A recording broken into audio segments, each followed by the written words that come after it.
Hello, welcome to this version 1 webinar. My name is Roger Whitehead. I'm the Advisory Services Lead for version 1 in the UK. I'm going to be taking you through today's webinar, which is entitled Migrating Oracle and Enterprise Systems to Azure, Strategies for Successful Data Estate Modernization.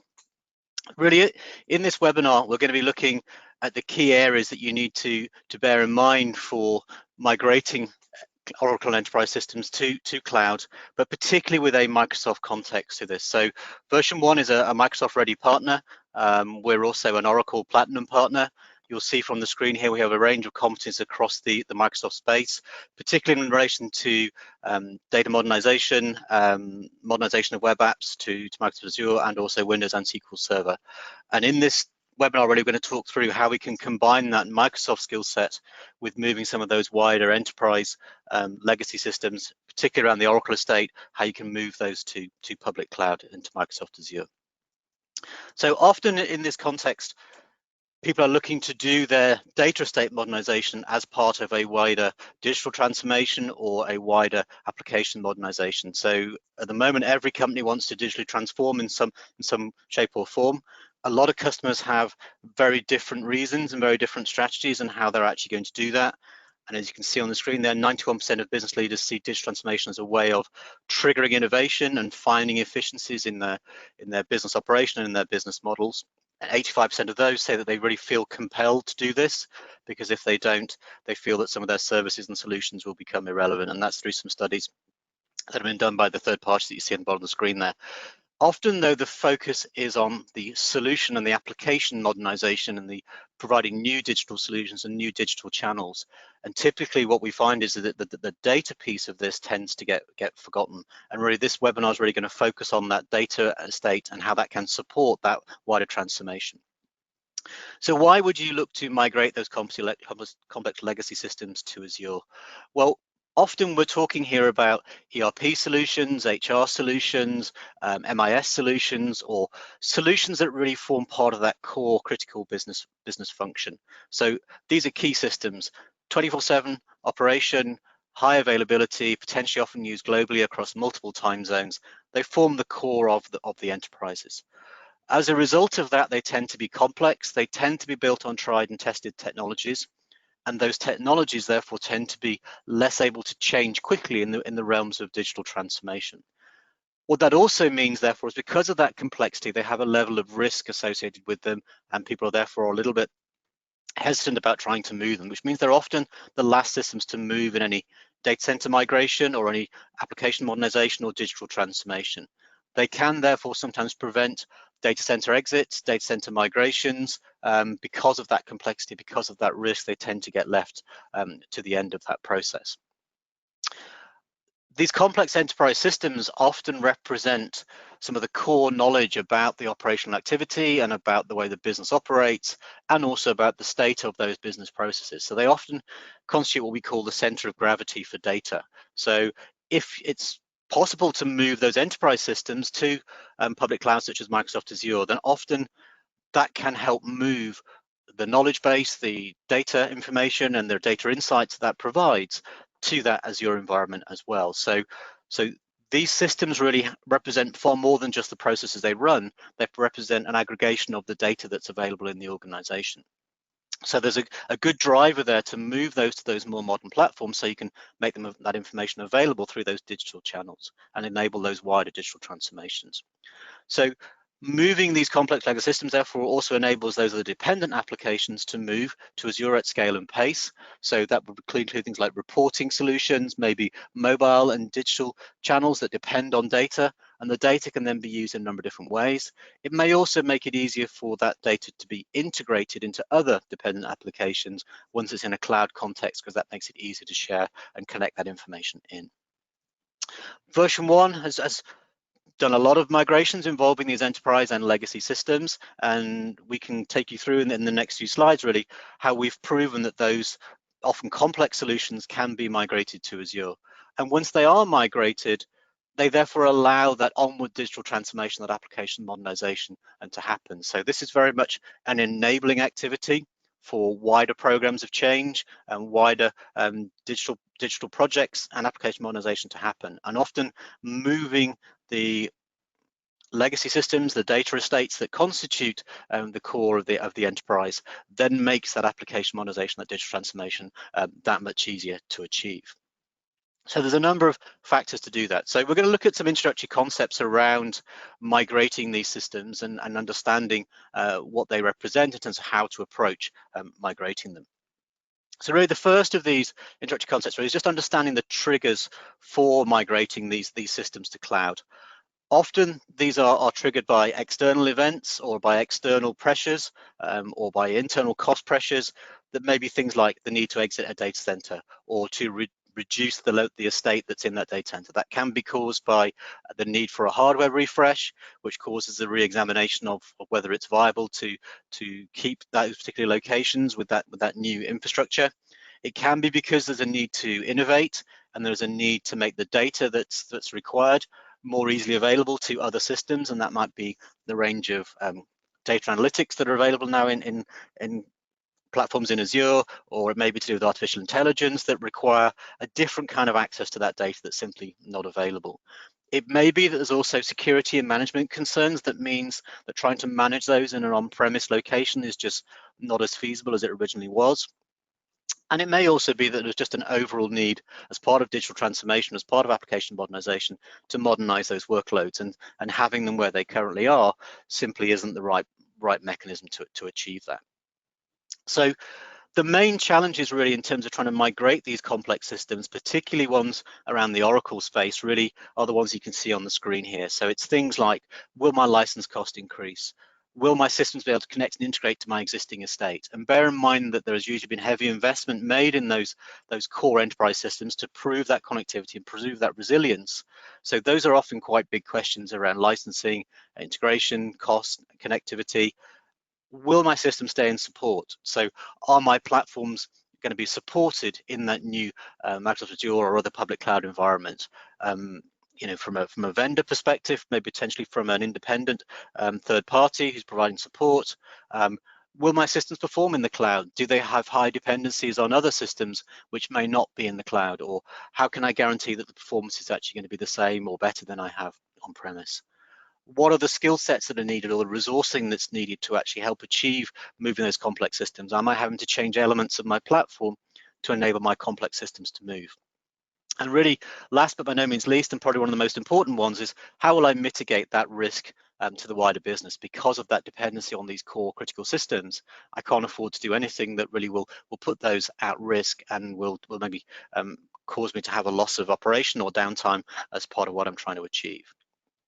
So those are some big challenges, and we're going to address those as we go through the slides in the webinar today. But really, the first thing is to understand why you're looking to modernize your data platform. We've talked about some of the triggers for considering it, we've talked about some of the challenges, but really this slide is going to talk about why you would modernize and what are the reasons you would do it and what does that let you do. So often, typically, organizations are starting with those legacy data platforms, as we mentioned, and they may well have a level of complexity to it. There may be more than one of them. And typically, those tend to be some of the ones you see there. So systems that are based on the likes of SAP, PeopleSoft, JD Edwards, eBusiness Suite, and have elements of application code in there that maybe is the likes of Java or WebSphere, or maybe using COBOL as a way of integrating those solutions into that wider environment. Often those are running on legacy hardware platforms, or maybe ones that are reaching end of life. You know, that may be everything from AS400s through to Sun Spark-based infrastructure of particular generations. So there's a need really, therefore, to understand how to take those through a process of modernizing. And the way in version 1 that we tend to approach this is really by understanding what is the likely onward state for those applications. What are they going to form part of? Are they part of a wider transformation journey or part of a wider application modernization? So there's a need really to generate that modern data platform that provides those analytics. And there's a number of different ways which we'd look at it. We tend to look at the platform as really one part of this, and we tend to approach this in very much an incremental manner. So is there a way of taking elements of this platform and bringing that across into that new environment in a way that de-risks it? So we will tend to treat the data platform as separate to some of the applications and look to move them incrementally across from one environment to another. By taking that more incremental, that targeted approach, I mean, ultimately there was a need to move the platform itself, but we have various ways in which we can move these solutions on an incremental basis to prove that they can exist in a target environment. We have a range of reference architectures and a range of technologies that we can bring to bear to do that. But we break it down into the smaller elements of it to preserve that business value and preserve that risk. That allows you really to get those better business insights, to scale and automate with those new technologies and increase the innovation, the data agility, and reduce the maintenance costs, and obviously build that more data-driven culture, because often the modernization of the platform is really there to help drive some wider business benefit around better insights and data-driven. So what that lets you do is, if you can prove that process once for one of those platforms or for one database workload, you then have a mechanism that you can use to progressively move each of the other workloads of the same type or each of the other databases of the same type. So there is no big bang approach to this. You're doing this very much on an incremental approach in a more agile and a more flexible manner.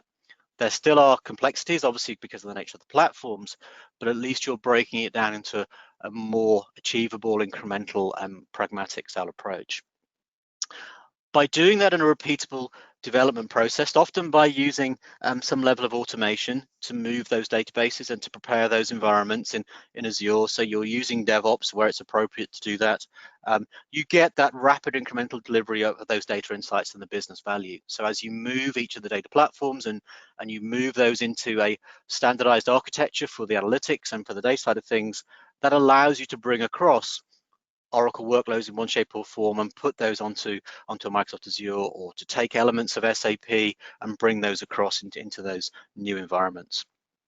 Once you have that data platform migrated, that then really gives you that solid data platform where the data is in one place, managed to and more available and more scalable in terms of its provision. That allows you then to build those more modern data-driven applications. Now that may be using the applications in their existing form for the back office tasks, but it may allow you to have those artificial intelligence, those machine learning, those more mobile applications really to be able to run off those data sources because of the wider connectivity and availability of them in cloud. So whether you're moving the platform on an infrastructure as a service basis or you're moving it to a more platform as a service basis, the aim really is to get that repeatable process and to be able to break it down into its component elements and use that as a way of de-risking, but ensuring consistency as part of the migration. So in terms of paths to cloud, really, if we look at this in terms of the typical sort of R's that would be considered here in terms of rehost, refactor, re-architect, rebuild, and replace. And if we look at an example, let's say Oracle E-Business Suite, which is a very comprehensive and very good enterprise scale platform, but with a lot of complexity and a lot of integrations, often those tend to be more legacy in nature in terms of the versions, because upgrading those tends to be more complicated and there tends to be a lot of dependent factors. Not all of the R's that you see on the screen there really are available as part of a modernization approach to doing this. Obviously, the ultimate option is maybe to do a replace, but typically organizations have a very large amount invested in those e-business suites and those PeopleSofts and those SAPs. So that tends to be a last resort, and only if there is some external change of direction being enforced. What typically tends to be the two considerations are really whether to rehost that on some of the new upgraded platforms such as Microsoft Azure, potentially with upgraded operating systems and upgraded platform elements within that infrastructure, maybe availability, working through different means compared to how it existed on premise. Or there can be a level of re-architecting done in terms of how that solution is deployed in that cloud environment and how it then supports and integrates with those other data sources of the dependent applications that sit around it. Because Oracle E-Business Suite is a commercial third-party application, the options for refactor and rebuild tend to be more limited, other than the custom code that you may have written that defines certain process interactions or certain other external interactions that sit around it. Because you can't really change the internals of that platform, refactoring tends to be not an available approach. And the same with rebuild. You're not really rebuilding Oracle E-Business Suite. You're maybe reconfiguring it and breaking it up into different pieces and deploying it in a different way, but it's fundamentally still Oracle E-Business Suite. So really we're talking about rehost and re-architect if we're looking to take an existing on-premise deployment and move that to public cloud. And typically that tends to be on an IaaS or potentially on a PaaS basis, depending on the nature of whether it's a platform or a database workload. But those tend to be your two options for moving those across. In terms of options for migrating Oracle specifically, there's two levels to this really, in terms of whether you're migrating databases, whether you're migrating platforms, and we're going to consider both as part of this webinar. But really there are two different options that Microsoft have available for moving Oracle to Microsoft Azure public cloud. The first one tends to be where you're taking everything in Oracle and putting that into the Azure cloud platform. And that typically includes Oracle applications, Oracle platforms, and Oracle databases, which can go onto essentially the equivalent Oracle install on an Azure IaaS basis. And that's almost a lift and shift, or a like for like to a large degree, where you're taking the existing configuration, the existing solutions that exist on premise or at a third-party data center, and deploying those to Azure on an Azure IaaS basis, maybe with some optimizations in terms of uplifting to support operating systems that are only supported in Azure. So that may be uplifting versions of Red Hat Linux, or that may be uplifting versions of Windows, or potentially even uplifting the version of Oracle to make that better supported on that Azure IaaS platform. But essentially everything will move to a single Azure location, a single Azure area. If you want to introduce the likes of ideas of backups and redundancy and availability, you may have a deployment in another region, but fundamentally everything is going to one region at a time. If you're doing that at the Oracle database workload, then obviously you can move those one by one into that Azure IaaS-based platform, but typically it's already going into the same instance before.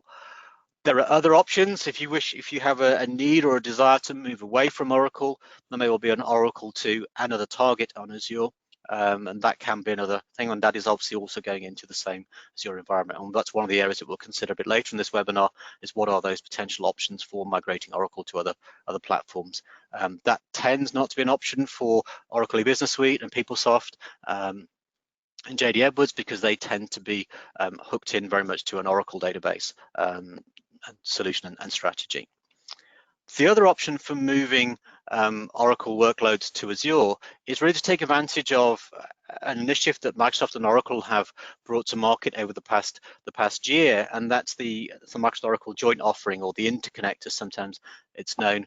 And what this allows you to do really is to take your Oracle applications on your Oracle databases and deploy your Oracle databases in a bespoke infrastructure that you may have, and that's particularly the case with Oracle engineered systems such as Exadata that may have Oracle RAC and other highly specific Oracle configurations to drive enterprise database scale and performance.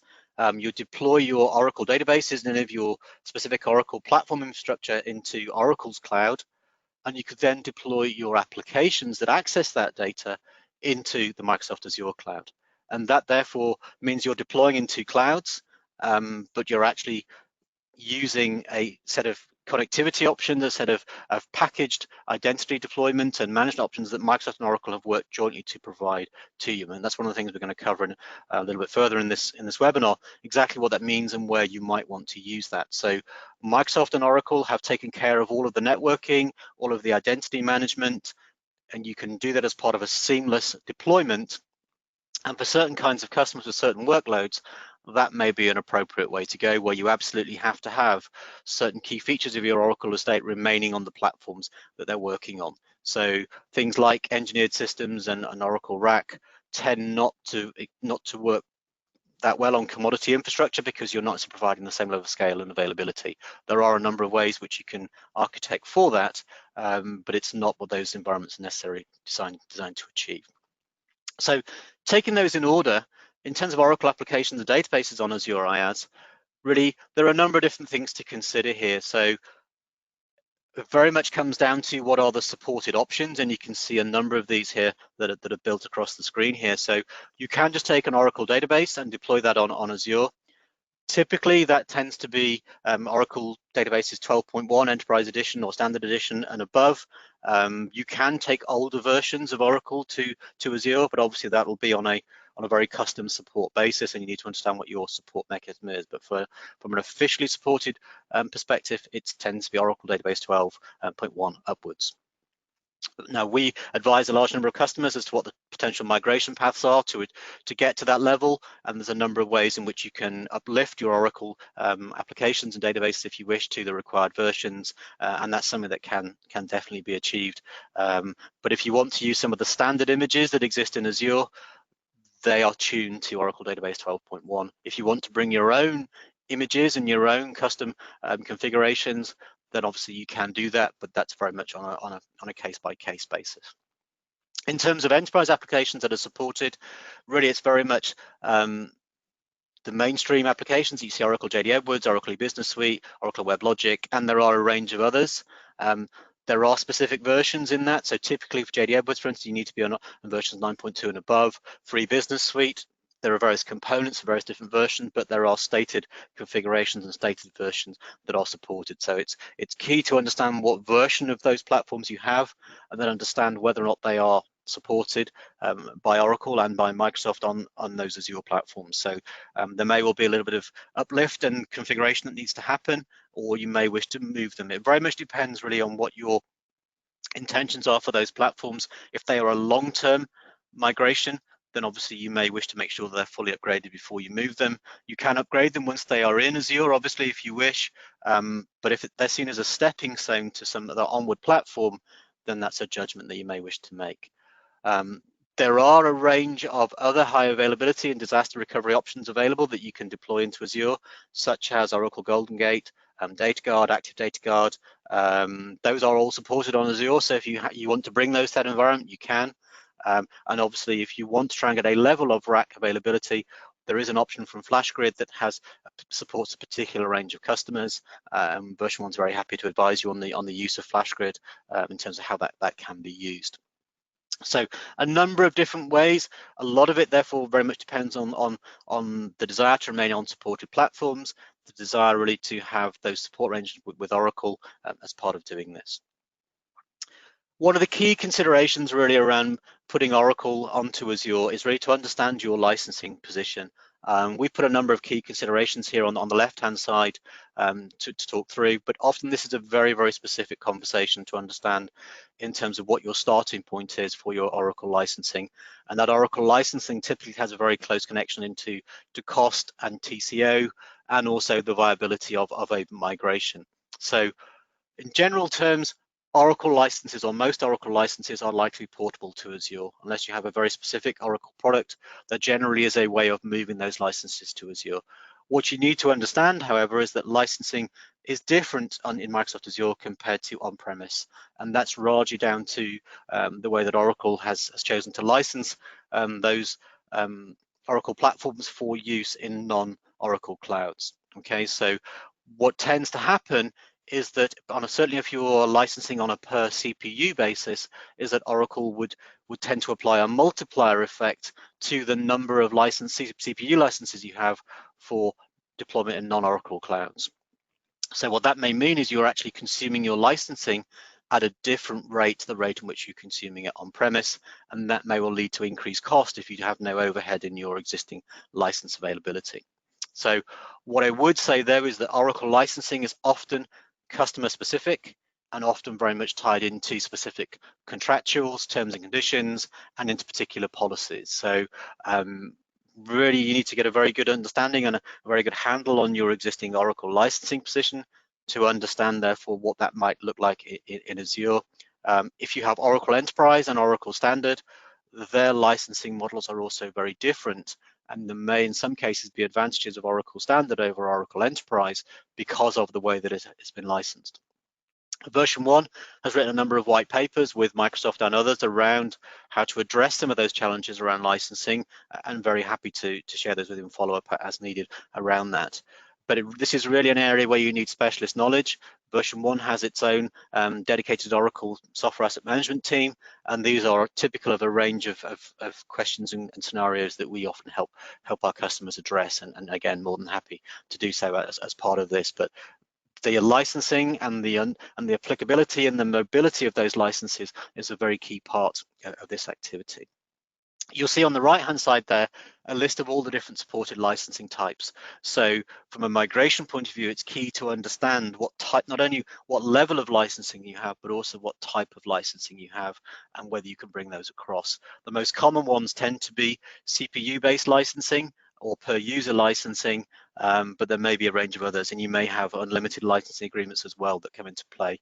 But it's very much well worth understanding that as a starting point.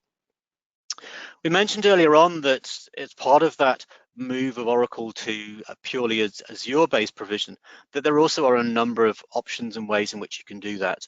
We've covered the first of those really, which is Oracle on Azure, where you're doing an Oracle to Oracle migrate, and you're doing that on an infrastructure as a service basis, or potentially considering the interconnect option as well, and we'll go through that in just a moment. There are also customers who often are now increasingly looking at whether they want to stay with the Oracle platform, either because it's a legacy version and they want to access more modern features, or they may have a range of other reasons for wanting to move from Oracle to another target. So typically, PostgreSQL is available on Azure on both a managed instance and a PaaS basis. That is becoming a popular option for many customers to consider because it has a lot of compatibility with Oracle-based database platforms and database workloads, and you can therefore move those across to Azure on Postgres in a less complicated manner. There still are a lot of things to be considered, but that is definitely an option that some customers are looking at. Obviously, there is also the ability, if you wish, to convert from Oracle databases to Microsoft SQL Server, and potentially if you're converting an Oracle data warehouse to Azure Synapse. And version 1 has done a large amount of work around that for different customers, and that is something that is definitely a possible thing to do as part of that Oracle to Azure migration. For JD Edwards customers, where you have JD Edwards platforms that can run on both Oracle and SQL Server, if you're on Oracle, you may wish to move to SQL Server. That is also an option that a number of customers have looked at doing. So there may well be a retention of the platform, but it may be a shift of the underlying database where that's a supported thing to do, and that isn't always the case, obviously, in a lot of Oracle platforms. But in JD Edwards scenarios, that can be something that's possible to do. And also one of the other areas we've seen is that typically where customers have made a very big investment in Oracle, Oracle then tends to get used for every database usage, even for those ones where maybe it's not necessarily ideally suited. So you tend to have things where you have less structured data, or where you have more NoSQL style use cases, where it's maybe used for messaging or workflow, or maybe even for storing binary images and so on, tend to find those getting into Oracle. But when you're looking to migrate to other platforms such as Microsoft Azure, often it's a good opportunity to take a step back and reconsider that and understand, well, could I move that to the technology such as Azure Cosmos DB, which is a globally distributed NoSQL offering from Microsoft, offered on a PaaS basis with a very high SLA. And that, for a range of use cases, may in some ways be a better candidate than Oracle platforms might be. And again, that tends to be something that down to an individual workload consideration. We mentioned earlier on about the Microsoft Oracle joint offering, and that really consists of having your applications on Azure and your databases in Oracle Cloud. And that tends to look typically something like the split you can see here on the slide, in that you have your Azure applications and platforms, whether those be Azure-based in the realms of AI, IoT, cognitive services, potentially even the realms of mixed reality, but DevOps, analytics. So if you have high volumes of data that you want to use in a more big data context, such as using the likes of Hadoop and Spark-based processing pipelines, then the likes of Azure Databricks may also be available to you on those platforms. So a range of data platforms and a range of application platforms, as well as the range of more developmental style capabilities, the logic apps and the service buses, data factory, and so on and so forth, that you may wish to connect into this data as well. And also in Azure, you would also have potentially the ability to deploy your Oracle applications, JD Edwards, eBusiness Suite, WebLogic. You could choose to deploy those into Azure. So you have an architectural split here really between applications and data, and maybe the middle tier may sit in Azure and the middle tier may also sit in Oracle Cloud. What you would do therefore is deploy your databases into Oracle Cloud infrastructure, So that may be ones that require some form of either a bare metal deployment, or maybe using container engines for Kubernetes, or if you have Oracle RAC, it's using database rack capabilities in Oracle Cloud Infrastructure. If you have Exadata, maybe it's using those Exadata machines provided through the Oracle Cloud at Customer, or things like Autonomous Data Warehouse. So what this gives you really is the best of both worlds in terms of the fact you're deploying your Oracle database and your Oracle Works into technology that Oracle provide, which is optimized for your particular use case, and your applications that are in your Azure cloud, maybe where they need to connect into other applications, other integrations. Obviously, in this really, you have to have a need that's very specific to those requirements, then you want to keep and retain those requirements and carry those forward. There is obviously a level of additional complexity within that. So it's not necessary for every Oracle customer or every enterprise workload, but where you have particular requirements, this may be a very, very beneficial way of doing that. In terms of how this is actually achieved, well, really, it's a process that's highly managed by both Oracle and by Microsoft.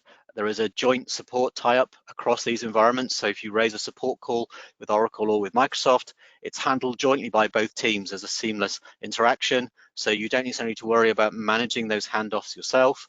And Microsoft and Oracle have linked together their data center backbones to allow the networking and the data traffic to run between the Azure and the Oracle clouds. So you don't have to do a lot of that activity.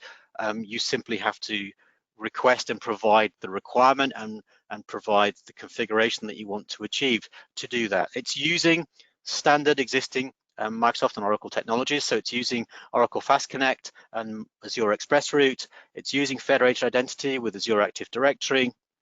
And it's doing that in a way that is very standardized, but it's very packaged by Microsoft and Oracle to make it easier to achieve that transition. So it doesn't go over the public internet between the two. It's using direct interconnects between Oracle Cloud and Azure Data Center. So you're minimizing the level of latency and the level of lag between those interactions. And obviously, there's a higher level of security that exists therefore as a result. So it's very much a managed solution by these vendors to give you that particular capability. And as I mentioned, if you have those particular requirements, then that may be something that's definitely of appeal to you. And obviously that's an area that version 1 can advise you as required around in terms of the suitability of those workloads. Once you have those targets moved, really what can you do with them in an Azure environment really that allows you to create those differential needs and those advantages, if you like, or that commercial gain as a result. And really there are a number of different use cases or scenarios where moving those enterprise and legacy workloads can be advantageous, because it allows you then to leverage them with your other more modern or more advanced technology that you wish to utilize from Microsoft Azure. I'm bringing some examples you can see on the screen here around things like real-time fraud detection, logistics and supply chain, analytics, healthcare, smart grid and energy management, manufacturing and resource planning, technology solutions, and obviously solutions also in retail. All of those really have a heavy reliance on data and a heavy reliance on the need to be able to exploit those in an Azure context. And really what those require is minimized latency, high availability, ease of access to the underlying data, and that tends to be more achievable if those are all contained in the same Microsoft Azure environment. You bring your data platforms across to the Azure environment, and you're able to then leverage some of those more advanced Azure technologies to make those more available in whatever digital channels are most appropriate. So that may well be through mobile and other means. So there's a whole range of technologies really within the Microsoft Azure space, as you can see on the screen here. I won't go through them all, but you can see there's a mix of open source and specific technologies that allows you to do that. But many people believe that the Microsoft Azure platform is very much just around Windows-based workloads, but really well over 45 to 50% of the workloads that run in Microsoft Azure are actually on non-Windows platforms, particularly on Linux, running in Microsoft Azure. And as a result of that, therefore, you have access to a much wider range of other potential technologies, open source terms, be that DevOps, or the likes of Chef and Puppet, Ansible, but also to use other technologies like Docker and Couchbase and Cloudera and various other things that may not potentially otherwise be available on Azure. Many of them are available across both. So really, it's very much a question of what are the technologies you want to use and how do you access those in Azure to be able to do that. And those can be linked in already with your existing data platforms or the platforms that you move, or you may wish to choose these as part of your new migration activity to access and leverage that data once it's there in Azure. So we're going to look now really at a case study of where version 1 has helped a customer move one of these complex workloads and one of these enterprise and legacy workloads to Azure. And it's using Oracle eBusiness Suite. And this really was for a customer of version 1's called DAE Capital. DAE Capital are a major organization in the aviation leasing space with a heavy mission critical reliance on their financial systems in terms of how they use them and their availability. They're used globally in a range of different time zones, and therefore there's a high dependency from different times of the day, different parts of the world on these systems. So DAE Capital made a decision really to become cloud first, that they wanted to exit their existing data center and migrate all of their core applications and financial systems to Azure. They already had an existing application footprint that was heavily invested and heavily based on Microsoft technologies, so there was a good fit of Microsoft Azure to that. Because of the nature of their global usage and the time zones of that usage, the migration window needed to be highly limited in terms of any downtime and the time in which that migration actually took place. So we worked very closely with DAE Capital and with a number of other of their technology partners to let them exit the data center and complete that migration smoothly. And it was a complex migration, and we worked in a very structured way to minimize and mitigate that risk. And the result was that we migrated the core financial system to Azure with no user downtime. Obviously, in some other areas, there maybe have been a little bit of downtime for the switchover, but really those core systems were done with no user downtime whatsoever. We were able to utilize Azure AD with Oracle Identity Cloud Services to make that a seamless move in the new environment. So we integrated their Microsoft identity with their Oracle identity, and we're therefore able to move that across to provide a form of single sign-on capability for those business users. And that's a very similar capability to that provided by the Oracle Microsoft Interconnect option, although this was really just existing entirely within the Microsoft Azure space. So in terms of the business difference delivered, really we were able to migrate those workloads really to Azure with no unplanned downtime over a 7-month period, which obviously was a key driver in terms of the speed of that exit that we were therefore able to enable. We re-architected those on-premise solutions and introduced cloud services and PaaS solutions. And by looking at the nature of the existing infrastructure that existed in the data center, potentially that was on slightly older infrastructure, slightly older hardware, maybe historically had been deployed on separate servers for support reasons or purely just because of the nature of those solutions or those platforms. By optimizing that for a Microsoft Azure-based deployment, we were also able to reduce that footprint, if you like, of the Oracle estate by nearly 50%. And that doesn't necessarily mean they had any less usage or or necessarily licensing was impacted to that extent, but we were able to reduce the number of servers in which Oracle was deployed.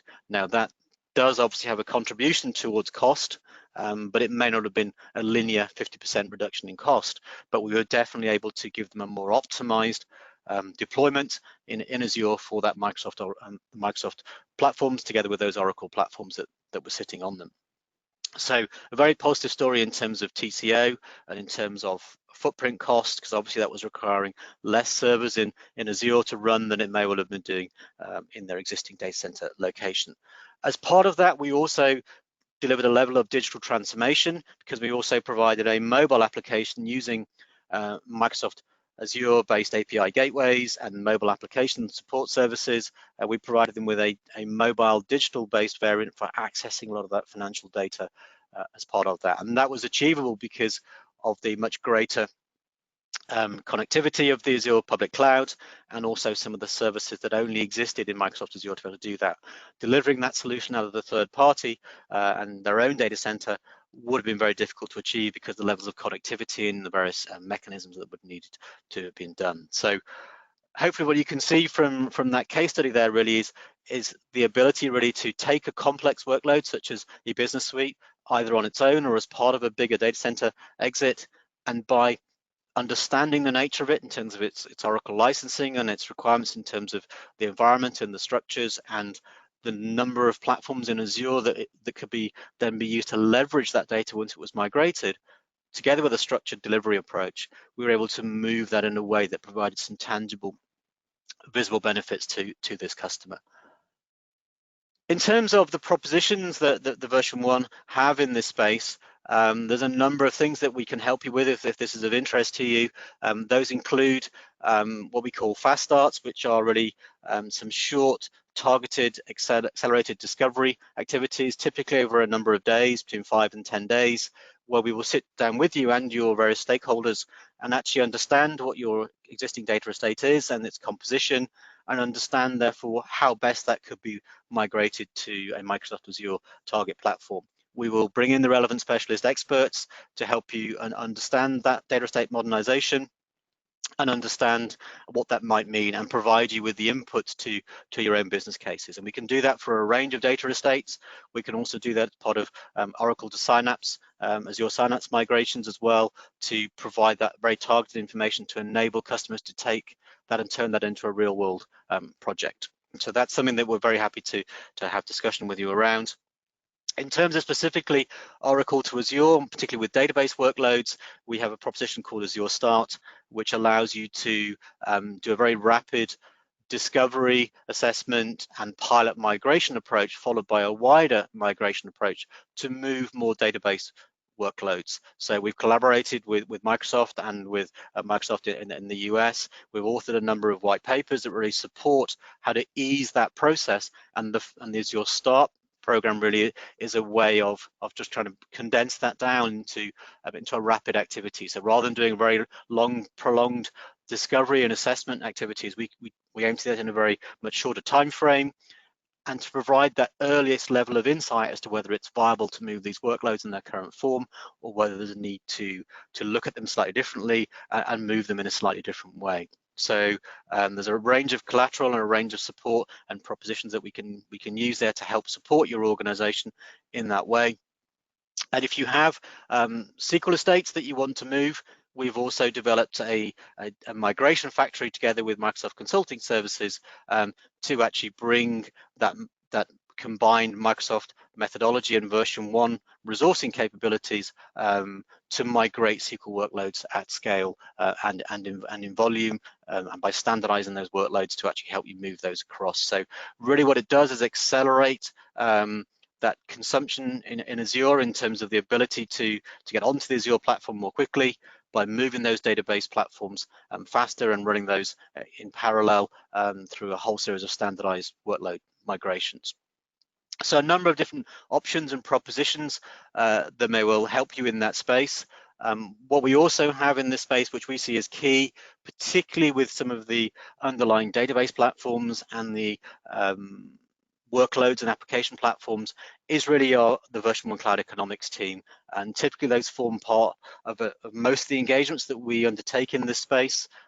It's an expert team. They have a very deep level of expertise, over 100 man-years worth of licensing experience in both Oracle and Microsoft, and also in Red Hat. We're a Red Hat Advanced partner as well, and in VMware as well. So we can give you a full spectrum understanding of your licensing position, both for your Oracle and legacy estate, and also potentially for some other elements of your data center estate, and also then give you that understanding of what migrating that to Microsoft Azure public cloud and other elements depending on what you need and what that might mean. And we'll do that's on a very independent basis, very vendor agnostic, and very much on a customer first perspective in terms of what that means for your licensing environment, what it means for your context. And that's very much done on a direct one-to-one confidential basis to do that. So, and we do that for a large number of customers across UK and Ireland, and we do that as a managed service if people look for us to want to manage their existing estate also.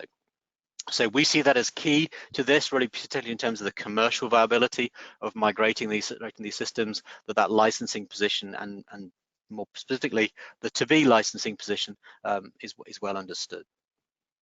So really, in terms of the key takeaways from this webinar, really, I think really, hopefully you've seen from this that version 1 and Microsoft and other suppliers have proven that Oracle and complex systems can be moved to Azure.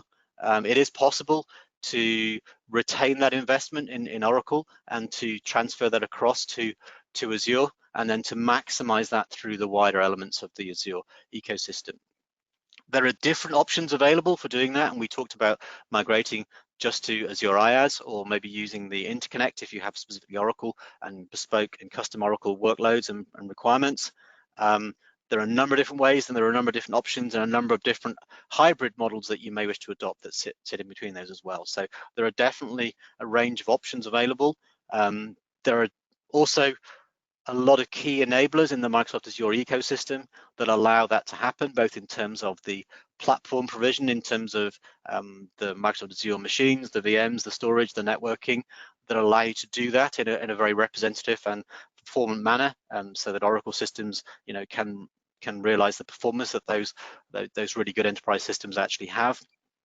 And really, by migrating those complex systems to the cloud, it really enables those wider programs of work that you may have in your organization. So it enables those future digital services and transformations. It allows you to use those Azure platforms to provide those data insights that you can't currently provide through the existing reporting and insights tools that you have. You can access those more modern platforms, and because the data is in cloud, you're not having to transport that data backwards and forwards from your on-premise environments to do that. So you get those insights more quickly. We can do that really in a way that delivers that end-to-end integration of services from one or more cloud platforms. So just because some of your elements are in Azure doesn't mean you can't then link those into other cloud environments, potentially from elsewhere, or link those into your private cloud or your hybrid environments. So it's not an isolated migration. It just means that it's better enabled to move one or more elements into Azure to enable that onward use by other mechanisms. For some solutions, because you are uplifting the operating system and you're uplifting potentially the platform variant of Oracle or the other enterprise solutions you may be moving, you are effectively also extending the lifespan of those systems. So you brought them back into support, or you put them onto platforms that have an extended lifespan to that support. So it may allow you to leverage the benefits of those enterprise platforms for longer, simply by rehosting them in Microsoft Azure, and with a level of transformation as needed. Obviously, for many customers, moving those workloads into Azure, particularly if it's on an infrastructure as a service basis, may only be the starting point, but at least it enables you to then consider what those onward migrations and upgrades might be of those solutions from PaaS and SaaS platforms. So it gives you the ability then, if you like, to use the initial migration of the environments into Azure on an IaaS basis as a stepping stone to understand how you want to go forward next in terms of more cloud native Azure platforms that you may wish to use. However, one of the key things that we stressed as we went through this really is that, particularly with those enterprise data estates and particularly with the Oracle aspects, it's really key to understand what your Oracle commercials and your licensing positions are. That's a key element of this really, and that's very much something that you need to do on an individual sort of organizational basis, and also potentially even a platform basis, but it is possible to get that understanding. It is possible to do that, and version 1 we believe is well placed to help you with that should you need it. So hopefully in this webinar, really what you've got is a good understanding of the fact that it is possible to move these workloads and how these workloads can be moved. There's a lot of detail and a lot of interactions that obviously may be specific to your context that you may wish to raise with us. very much encourage you to, if you're interested in exploring this area further, to use some of the email addresses and contact details that you see at the bottom of the screen here. As I mentioned, I'm Roger Whitehead. I'm the Advisory Services Lead for UK for version 1. We interact with a lot of customers in this space. It's one of the key areas that my team engages with, and we have a lot of expertise that can help you with that initial understanding and understanding how best to move those workloads and in what sequence. So if you are interested, would definitely encourage you to reach out to us and to contact us more. I hope you found this webinar useful. I hope it's given you a flavour of the kind of things that you can do and how you could move some of your existing enterprise workloads. So thank you very much for your time, and hope that was useful.